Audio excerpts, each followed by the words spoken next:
politics and the entertainment industry are similar. It's a lot about power. It is, pardon me, a lot about vanity. It is, as well, a lot about manipulation, about mass audiences and getting them to see your point of view. And it's a lot about being a star. It's a lot about who can light up a room. I've been at the White House at state dinners, the President of the United States and the presidents of other countries, with Fred Astaire, with a lot of well-known Hollywood people. And it's just astonishing to me to see them all kind of taking the measure of each other. Who's the bigger star here? It's human nature. Washington talks about Hollywood in completely derogatory terms, right? I mean, Hollywood is something to be avoided, except when the White House Correspondents' Dinner happens and you want to invite some high-profile guests. So who are the big splashy guests every year? Warren Beatty, Ellen DeGeneres and Anne Heche, George Clooney. It's hilarious. So Washington hates Hollywood until it doesn't hate Hollywood. And I think that the attraction works both ways. I think most people in Hollywood, politics has no effect on their life except they're attracted to power, and Hollywood, money is the coin of the realm here, but that doesn't always buy you legitimacy. And somehow a lot of people in Hollywood, I think, look to Washington for a sense of legitimacy that lasts beyond the box office at your last picture. So there's a mutual attraction, and it goes back a long way. But at the same time, I think there's a danger here that the rest of the country feels left out somehow. It's a kind of conceit in the journalistic, political, and Hollywood community that all that we do, the rest of the world cares about, and we end up talking primarily to each other. And I think that's a danger. Well, I think television's impact on our society has been leveling it to mediocrity. And through television, we have a generation that's coming into its own now that's almost illiterate. And that's why I think, cartoonism is really upon us. I mean, I think, I don't mean that you have to just see a cartoon. A lot of movies really are cartoons. They present situations, but they're really cartoon versions of it. And a lot of films that deal with certain kind of issues are sort of really like just basic cartoon, sitcom related in some way, and sort of like, twice removed from reality, as if reality itself is a little too frightening. So you want it to be a little removed, a little kind of fake in a way. So it'll be a little bit more palatable and a little more acceptable. I said to Elia that because of the impact of television, I really thought that Eisenhower might be the last bald president that we would ever have. I didn't think that we could have a president who didn't have hair, who wasn't a television personality. I think that there is a lot of comment about the line between news and entertainment dissolving.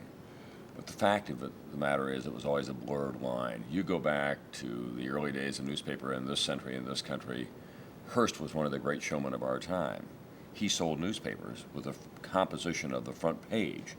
The problem is that people always want to use just the good gray lady of the New York Times as their standard, when in fact journalism is a much broader spectrum than that. Then you move along. Radio in the earliest days had H.V. Kaltenborn, who had a very dramatic, kind of almost Shakespearean reading style. Lowell Thomas was one of the most popular broadcasters of all time. He was a great showman, so the line was blurred then. The most successful early television evening news program was Huntley and Brinkley. People didn't watch just for the content. They loved the casting. These two people played off each other with a kind of showbiz chemistry. And David made his mark with his wry observations and his twinkly style. So it's always been the case. Edward R. Murrow, one of the founding fathers of television news, appeared on camera in Savile Row suits with a cigarette dramatically lit and off to the side, enveloped in a cloud of smoke, using language I couldn't use on the air now because I would be accused of being self-important and above the heads of my audience. So the line has always been. The movie's point is that the process has become a joke, right? I mean, you can't believe anything you see. I personally think a lot of it's driven by changing technology. I think a couple of things have happened. Speed. Information moves so quickly that it changes the requirements of anybody who's in the information business, whether you're the President of the United States or the press secretary or a reporter covering the White House or any other beat. And the other thing that's happened is, as the cost of technology has come down, there's been an explosion in the number of media outlets. The competition is incredible. And I think that's had effect of lowering standards. So you have people responding to the news cycle, which moves so fast that you no longer have the luxury of taking a couple days and sorting out the facts. For example, when the Cuban Missile Crisis happened, President Kennedy had 3 days to spend in the Oval Office, in the cabinet room, around the White House, talking to the Joint Chiefs, his other military advisors, other congressional leaders, praying, whatever he was doing, making what was an important decision as the world was on the brink of nuclear war. If that happened today, we'd have CNN flying over Cuba with live helicopter shots and people camped out on the south lawn of the White House, or actually the north lawn of the White House, demanding a response from the president. And the time that decision makers have to make decisions has been incredibly compressed. The other thing that happens is that things move so fast that impressions get embedded in people's minds really quickly.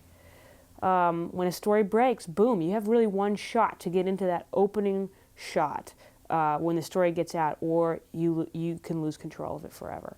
And I think that's what's given rise to this incredibly aggressive game of spin, where you want to get your story out, you want to get it out fast, you want to get it out right away, you don't want to get beat, you don't want somebody else to define what's happening, because once it's out, you can't bring it back. If it's wrong, tough luck. So I think that's what's given rise, and I think that we only see as time goes forward that the media is going to become more diverse, faster, and quite frankly, less accountable. I mean, the internet's a great example. There's no accountability on the internet. Anybody can say anything they want. Even credible news organizations put stuff up on the internet and pull it down, and So I think all of that, the long-term effect of that is, I think it creates a very difficult environment. But it's certainly going to mean, more spin, and the whole news business becomes more like a ping pong match. Now, the good news in all that actually is I think people are a little bit skeptical.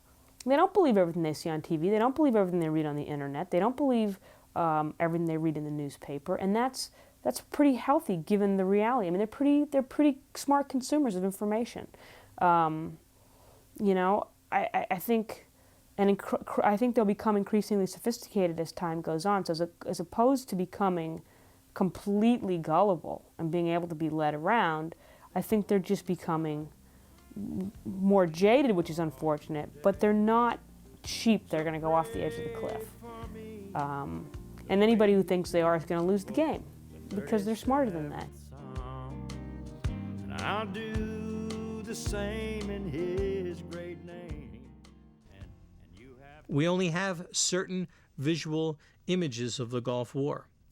It's almost like a shared, collective. You say, well, my God, how come we don't have... That was it. That's all we got from it. It was incredibly controlled, and you could have faked any one of those pieces very easily.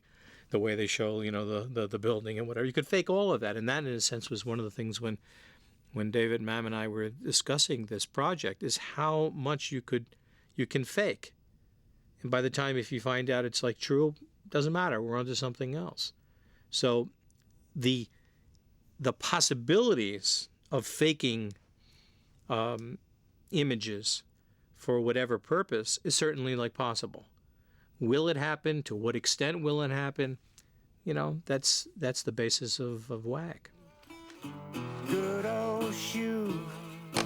good old shoe. Stand up straight and proud the way he taught you to.